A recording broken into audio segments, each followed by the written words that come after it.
اما اقول لك بتعرج يبقى بتعرج، انت مش هتعرف في الخير اكتر مني. صح يا ضمراني. طب انا رايح لها دلوقتي حالا.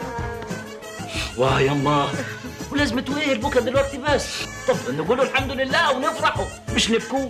عمي انا قلت مع وسط كلام لاني بعرف الواجب، ودول مهما كان جمله حد يباركوا. انا لو اتصرفت بطريقتك هضيعها، لانك مع وسط تعرف ان ده من زمن سلطان بيه، وان كل وقته ليه اذان. يا عم ما فيش داعي للغلط، الله الشيخ زهران ليه مقامه برضه. الدنيا ما تعدتش عشان الشيخ زهران طلب نص بدل لولده. طيب يا عم، انا مش هقول لك ان دي ارضي وانا حر، انا مفرطك. مش رفيع يا عمي هو اللي يفرط في ارض سلطان بيه، وانتوا كلكم عارفين وانت اولهم يا عمي. يا عم دي حاجه ودي حاجه ثانيه خالص، وبدي انا ببص للمصلحه والمستقبل. يا عم الزمن اتغير، ما بقى زي ايام سلطان بيه ولا ايام جدي، الله يرحم الجميع.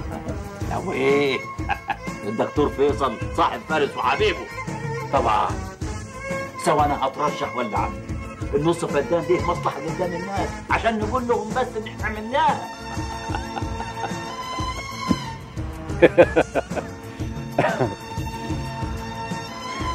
عمي يضحك،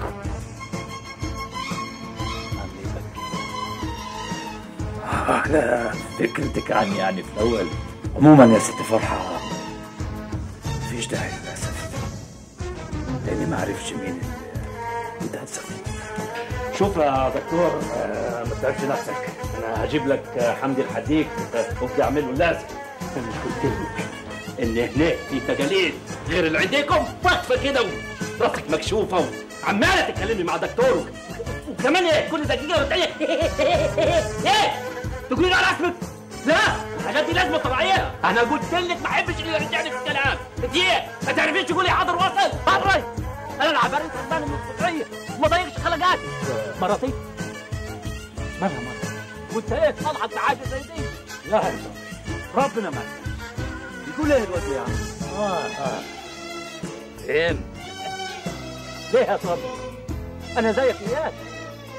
يقفل على الموضوع ده، وانا لاخر مره بقول لك ما تتدخلش في اللي مالكش فيه. اطمن يا ست فرحه، مش كل واحد في سلسلنا مكتوب عليه انه يعمل زي الدنيا، يعمل الدنيا وما بيرجع. ده مكتوب على واحد مننا بس. عمي يضحك وعمي يبكي.